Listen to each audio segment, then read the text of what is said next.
The federal government has given approval for the recruitment of 200 medical and clinical staff at the Federal Medical Center, Abeokuta, Ogun State. In recent times, the issue of Japa syndrome has, really affected the health sectors. A lot of doctors, nurses, and other health workers, they've left Nigeria in the last 2 to 5 years. The usual destination is UK, US, Canada, and as far as India, they are in high demands because their services are being, being demanded, and so they feel the best thing for them is to, it's natural, it's human nature. You gravitate to where your services are better appreciated, and some of them have left Nigeria in droves.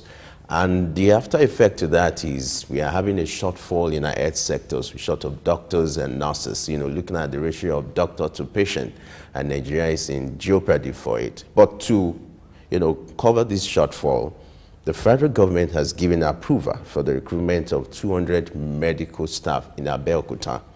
I'm hoping if this is replicated in other federal medical centers and other hospitals and other aspects, we'll be able to cover for the shortfall. Let me start with you, the Japa syndrome, the health sector. Here we are. Well, I think different people have different perspective on this issue. I was talking with a friend of mine in Kigali the other day, and he just gave me a statistics. Just imagine that Nigerian train 1% of its population as medical experts and ship them abroad. And imagine the kind of wealth that will come back home. So for him, it was a big business to do. Really? Yeah, because this is today really, nobody is shifting any hard thing. People are selling humans, ideas, creativity, innovations. And this is where people are making really real values. So just imagine that a population of about 260 million people, you take 1% of that population and train them very well as medical doctor and then dispatch them into the whole world. Even when we don't have enough doctors, looking at the ratio of doctors to patients. This is the issue. This is an opportunity for us, which we as a people should take advantage of.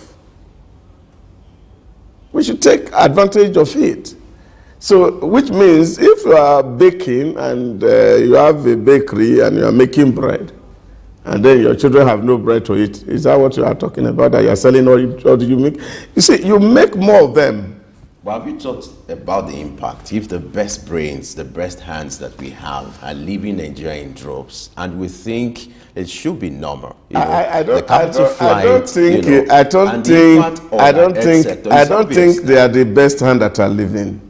The truth of the matter is that the very best hand, they cannot live, because they cannot work in the kind of condition that is being offered to these young people. And I think Nigeria must be very clever some certain things. There are a lot of people who cannot live. I can't leave Nigeria for any place to go and work. Maybe that's personal to you. No. It's not personal. I think it's age related. You see, let me give you one very quick scenario why people move. Many people don't move because they're going to earn better. They only move because they feel that by moving their burden is going to be reduced. Because in most countries in the world, especially in Europe, school fees for underage is almost free. And so when you take that burden away from yourself, you feel some relief. It's not as if that they are paid better than the people that are here. Imagine that you have like 3 or 4 kids who are within the age of 15 and down. And then, of course, they have access to good quality primary, secondary education in the UK, and the opportunity to also get into the university and have the best of education. Now, all these are the considerations that people make before they take that risk of moving to a foreign place to go and seek greener pasture, as people call it. But people who are in their 60s and are finished training their children, can't go into that servitude. And that's why a lot of people must not understand. It's not as rosy as people think about it. So we can't say that we are losing the best of brain. But what I'm saying is that you create a factory where you can make a lot of doctors and actually convert it into cash for your nation in terms of diaspora remittances. And this will be a big business. India has done this successfully. Even with house help, or what they call homemakers. There is a site that's created by the Indian government where they are training house help and shipping them into the Middle East, into America, into Europe. All you need to do is to just go to the site, and then, of course, government bank guarantee them. And then they say, oh, these people have been trained. They will take care of your house. And then, of course, they pay them. Government takes some money. Remittances are coming back to the country, and they're doing well. And nobody is crying in India. So I don't think Jackpot or whatever thing they call it should be the real issue for us. Is to understand that there are a lot we need to do with ourselves. And that's why I am an advocate of a very lean government. I feel that our governments are taking more than they can chew. That all the government owes people is to see how to provide basic infrastructure for people to live, good healthcare system. If the facilities are right and okay, it will be, a lot of people will also want to come to work in here if we have done our things well. But I think, honestly speaking, our health system needs a lot of overhaul because the facilities are not there. And basic equipments are not there. Government need to invest really in that sector in terms of providing basic work tool, even for nurses and doctors. Today you still see people using pliers to remove teeth. People have gone beyond that as well. So I think is embracing technology and a massive investment in that sector. And for government to be able to do this, it must free itself from a lot of entanglement, especially these things they call social benefits that people are talking about.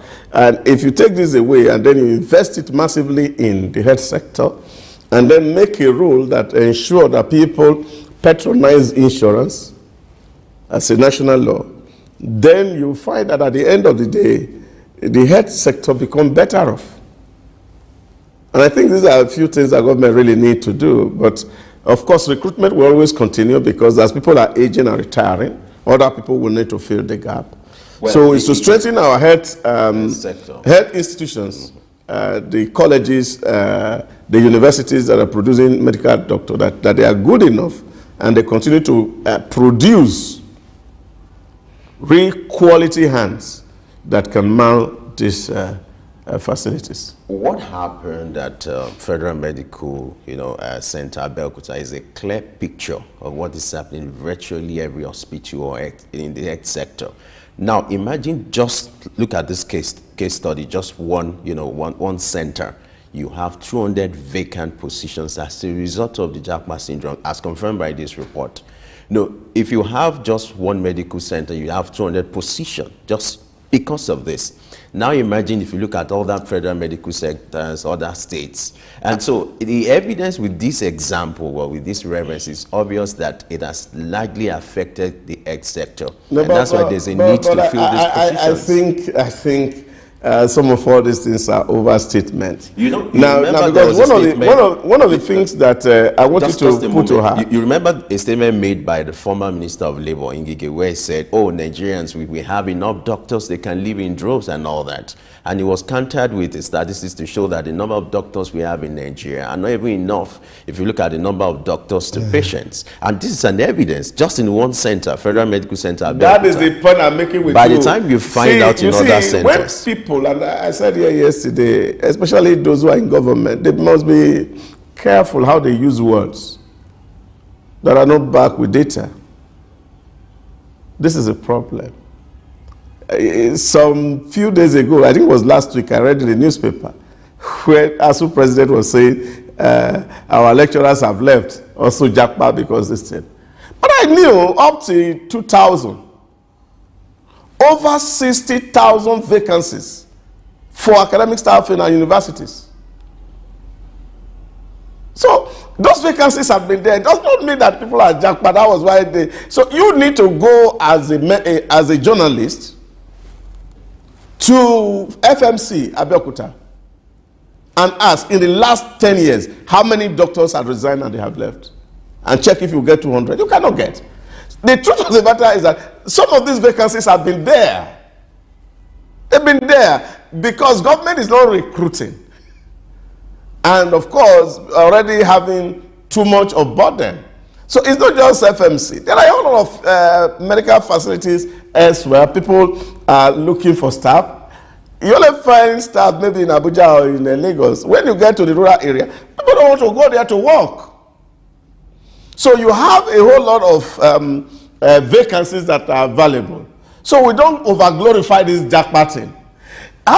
Look at it. Somebody asked me yesterday, I give you a London visa and 20 million. Which one will you take? I said, I take 20 million. If I have 20 million here, I will be better than the man who is in the UK. That's the average it takes people to travel from here. And when they get there, they cannot tell you their story. Well, it's still a choice, you know. There are some but that is what I'm saying, because we are over-glorifying it, and people are taking it as if, oh, when people live here, they'll get better services. You're paid 3,000, for example, pound in a month, and you spend 1,008 on your accommodation. What are you going to do on your feeding? That even those people that you were earning 200,000 here, and you were able to support your family, now you cannot do that. So these are issues that people must come to terms with. It's not as if there's a green grass anywhere. I keep saying that. If you've not been there, you won't know what is there. So for me, there's a whole lot of vacancies, not just in the medical sector. In the academic sector, there are vacancies. In the petroleum sector, there are vacancies. Even CBN, they have vacancies. The truth is that, will government be able to actually recruit the kind of hands it needs to fill all these vacancies? It's another ball game.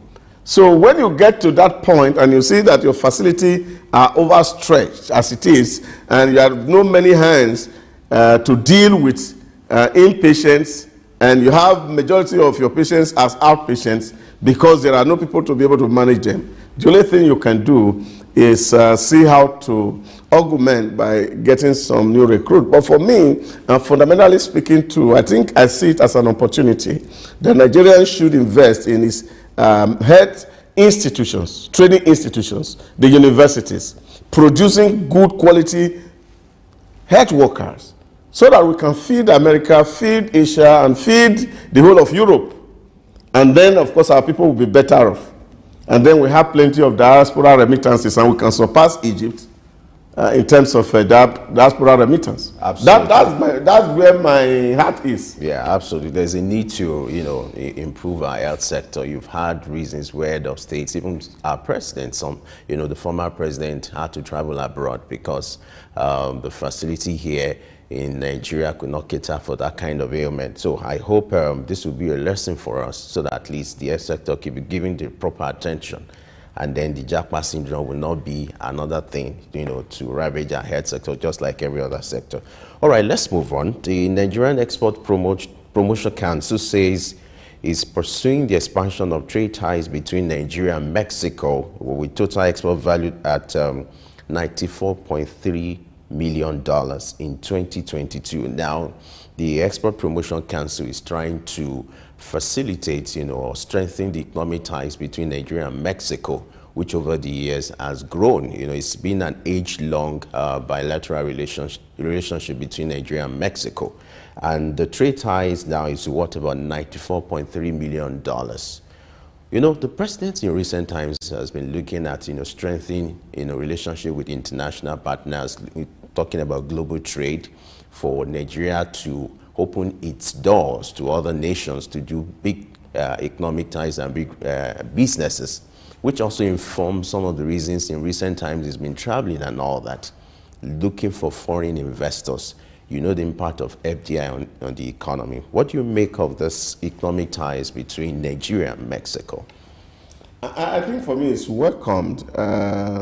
It also suggests to us that we are gradually breaking out of the pro string of our SY masters, and then we can now sit down and look at nations and see where value can come from, and then align your foreign policies with those issues. Days where, of course, you are looking at the enemy of your enemy or the friend of your friend in terms of foreign policy relationship. So for me, it's welcome development. If there are things that we can get out of Mexico, why not? And if there are things that Mexico can get out of us, why not? We're almost at the same pace, at the same level. Most of Southern American countries are well positioned to do business and trade with us. So for me, a lot in common. We can leverage. And I am particularly happy that those who are handling our trades and relationships are looking even into quarters that were hitherto not seen as opportunity. One of the things that was a great takeaway for me when the president visited the United States of America during the hunger was the fact that he said Africa was not a continent to be pitied. Where our case is not as bad as to be looking for sympathizers all across the globe. All we are looking for is people who will be willing to do business with us. Because the life of the world actually depends and lies in us as Africa. So it's the African need, the whole world needs Africa, just as Africa needs us. And so we are not begging people to help us. We're all looking out for people who will be ready to do genuine business. And then, of course, we will be able to do business with other people. And so if we have things to trade with you, we can. Why not? So for me, it's a welcome development that Nigeria is also extending ties to Mexico and see what are the things that we can glean from there, or what are the things that we can send from here to Mexico that will be of value to us. And I think a lot of Nigerians are already dealing with Mexico. Although some of those trades can be illicit trade there or there, but you see, we can formalize it and look at areas where we can build this relationship that can be mutually rewarding. Why the president is making moves to ensure that he strengthens the economic tie with other investors?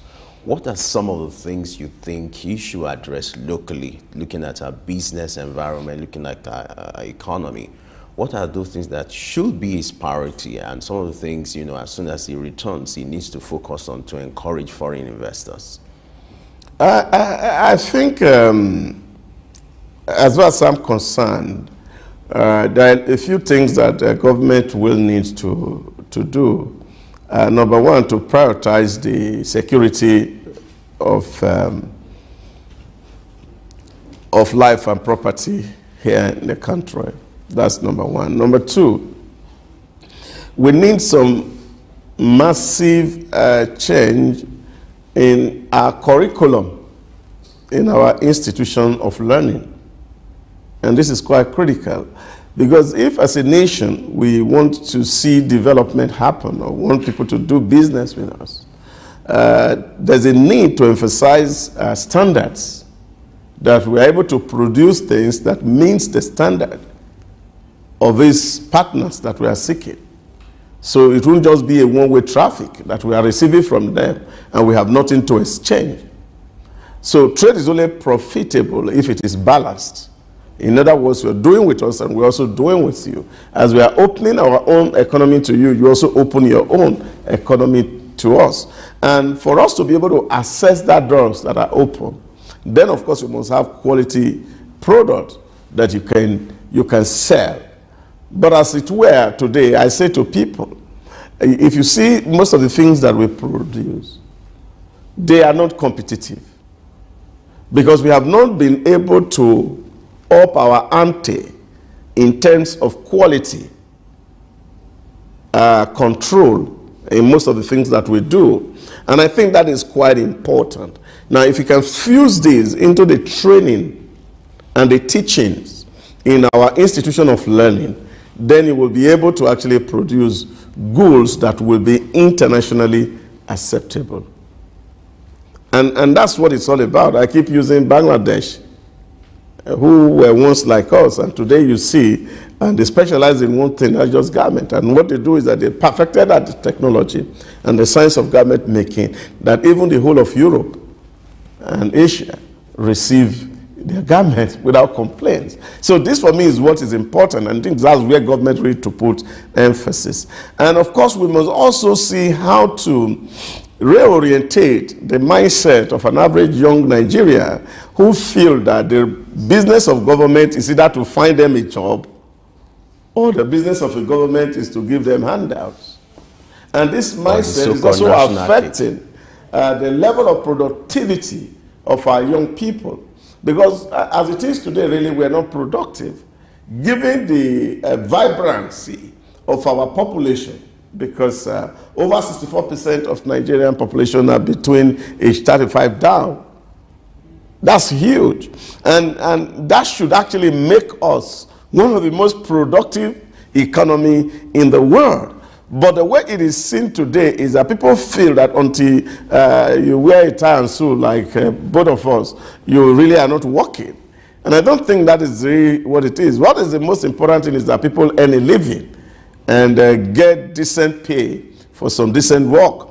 So this is for me what we also need to emphasize, so that our young people can begin to take on entrepreneurship and see how to build businesses that will last. I keep saying to my children, Mark Zuckerberg has no work for anybody. He only has mentor. But he's one of the richest men on earth. So you don't need a company to pay you to become rich. Just be creative. Just be innovative.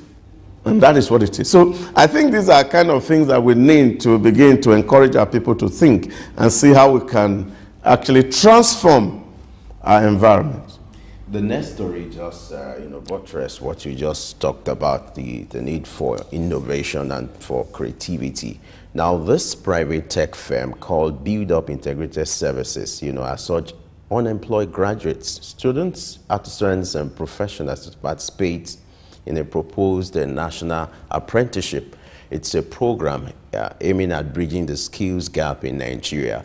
It's targeted at unemployed graduates, artisans, even professionals who want to upgrade, their skill gap. And so this talks about the issue of apprenticeship, because in recent times there are reports suggesting that apprenticeship is gradually fading. People are not taking interest in it like it used to be. People prefer to do small businesses where they can get the pay quickly and perhaps do something daily and then earn something from it. But this firm has decided to, carry out this survey to help young graduates to bridge their skill gap.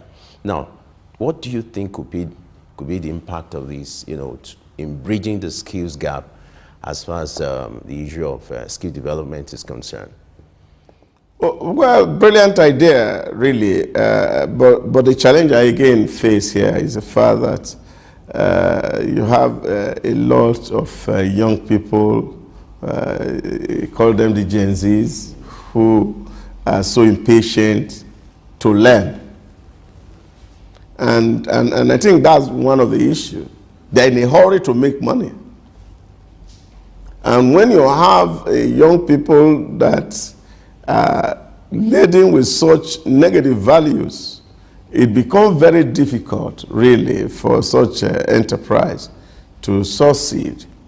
Because if you look at it the way it is, you see many of our young people. I remember the last time I was thinking about this gig job, and I said, tech has gone so well that if you are internet savvy, you can learn things that you can begin to fix things even while you are in school.